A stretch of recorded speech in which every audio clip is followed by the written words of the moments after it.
Hello, my name is Tiara kapoh, NIM 2114201153 from class A4 majoring in nursing semester 2. My goal in making this video is to fulfill my final semester exam assignment for the English course supervisor, Mem Irma Lonto, SSM Home. In epidemiology, an infection is said to be endemic in a population when it persists at baseline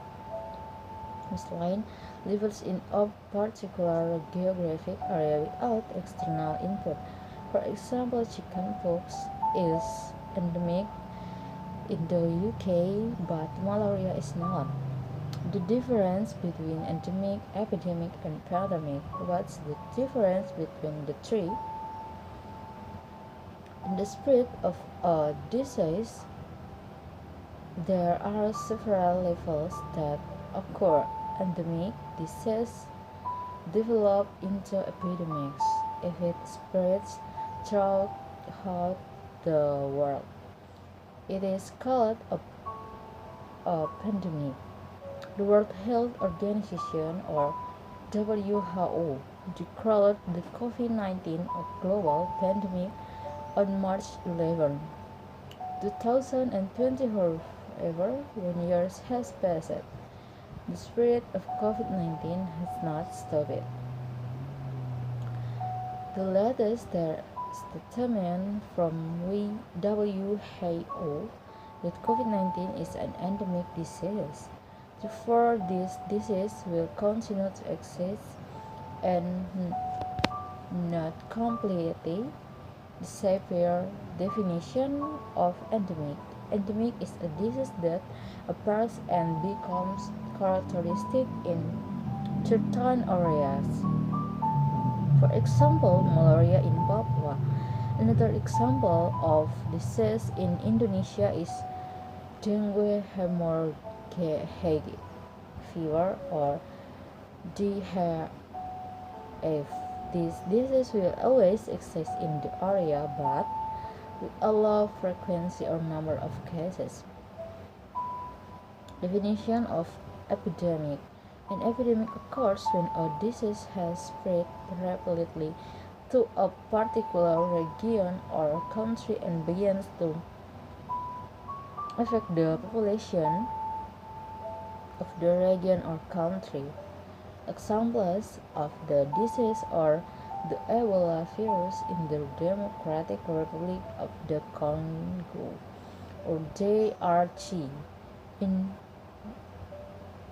2019, bird flu H4N1 in Indonesia in 2012, SARS, or severe acute respiratory syndrome in 2003, Ebola disease in African countries. Definition of pandemic. A pandemic is a disease outbreak that occurs simultaneously everywhere, covering a wide geographic area or all countries or continents. In other words, this disease has become a common problem for all citizens of the world. Example of pandemic disease: HIV or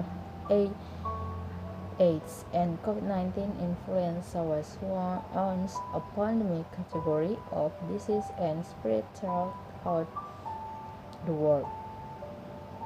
Endemic disease in Indonesia. Even though people are used to endemic disease, in fact, endemic disease can have a wide impact, especially for people in developing countries. The reason is that endemic disease can cause uneven development, difficult population control, economic difficulties, and difficult to prevent and treat. Here are some diseases that have become endemic in Indonesia. Number 1, dengue hemorrhagic fever or DHF. Dengue hemorrhagic fever is one of the endemic diseases that has claimed quite a lot of victims in Indonesia. This disease is caused by the dengue virus, which is transmitted through the bite of the Aedes aegypti mosquito. This disease often occurs in the rainy season when there are many puddles of water, which are a favorite place for mosquitoes to lay eggs. A person with dengue fever is usually characterized by high fever, severe headache, pain behind the eyes, joint and muscular pain, vomiting, and skin rash. The symptoms usually appear 6 days after infection and last for 10 days. In severe cases, dengue and cause bleeding and risk causing death if not treated immediately. Number 2, malaria. Besides dengue fever, malaria is a disease that has become endemic in Indonesia. This disease is also caused by the bite of a female Anopheles mosquito that contains Plasmodium, the parasite that causes malaria. Malaria is generally characterized by fever, chills, headache, nausea, or vomiting. Number 3, tuberculosis. Tuberculosis is a disease caused by the bacterium Mycobacterium tuberculosis. This bacterium generally infects the lungs but can also attack the lymph nodes and bones. Because it generally attacks the lungs, tuberculosis is characterized by a prolonged cough, chest pain, fever, night sweats, and sudden weight loss. Number 4, hepatitis. Hepatitis is a disease caused by the hepatitis virus.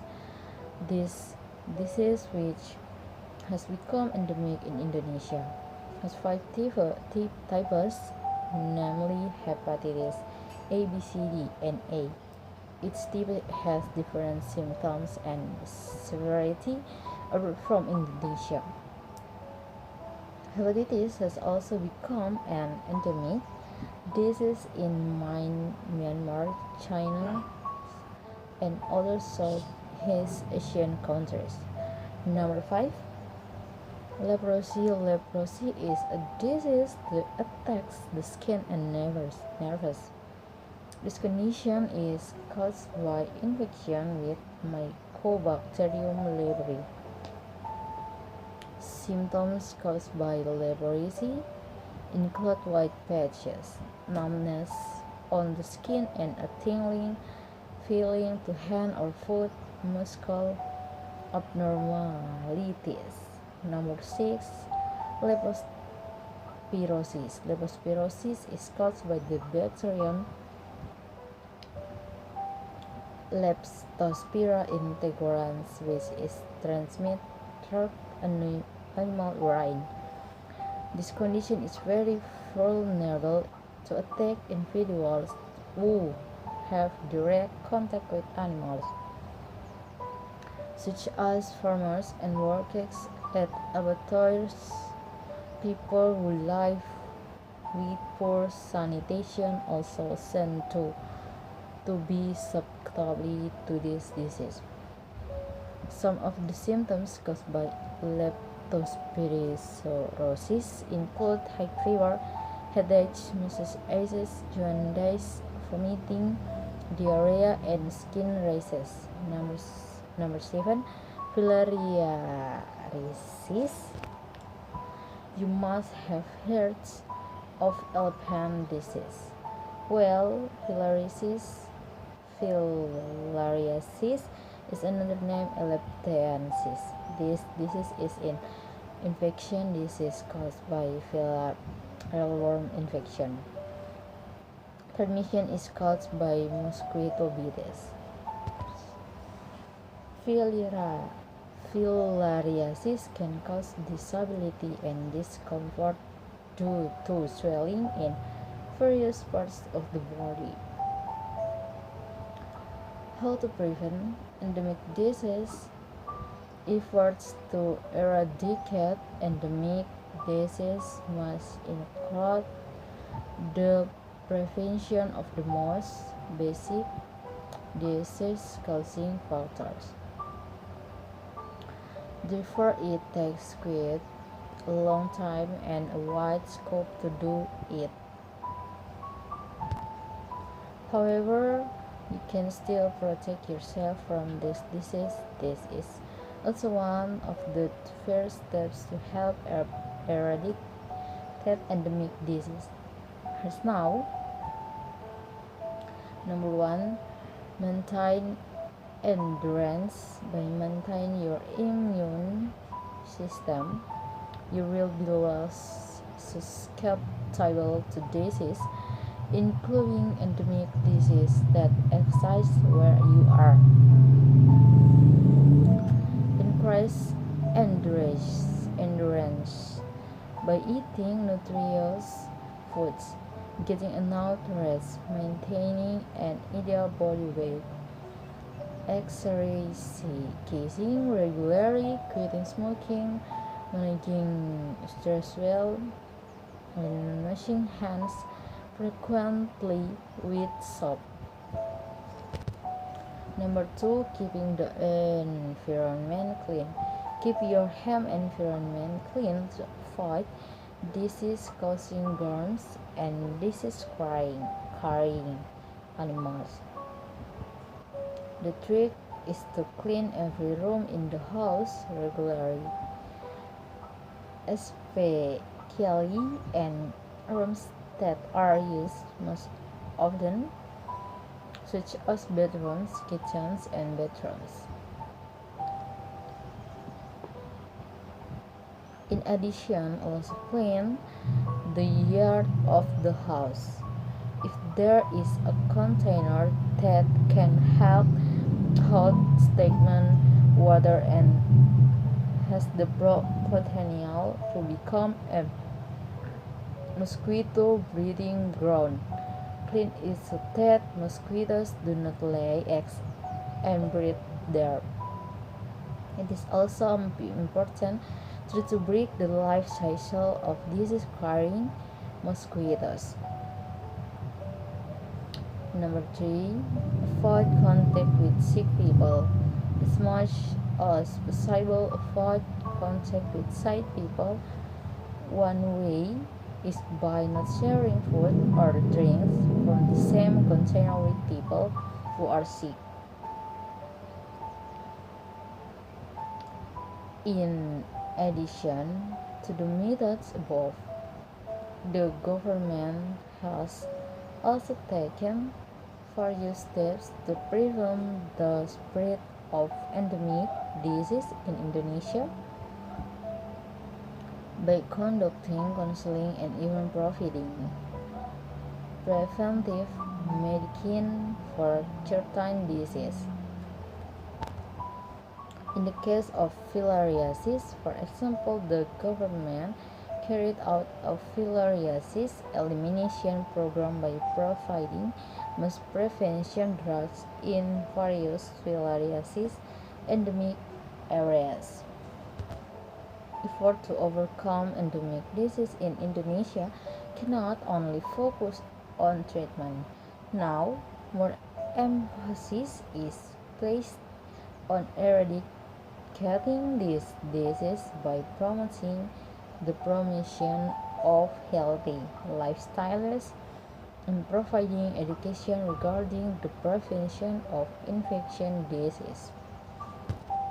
This is most style done through various outreach programs for health centers and integrated service posts, so that people can be more aware of various causes of endemic disease.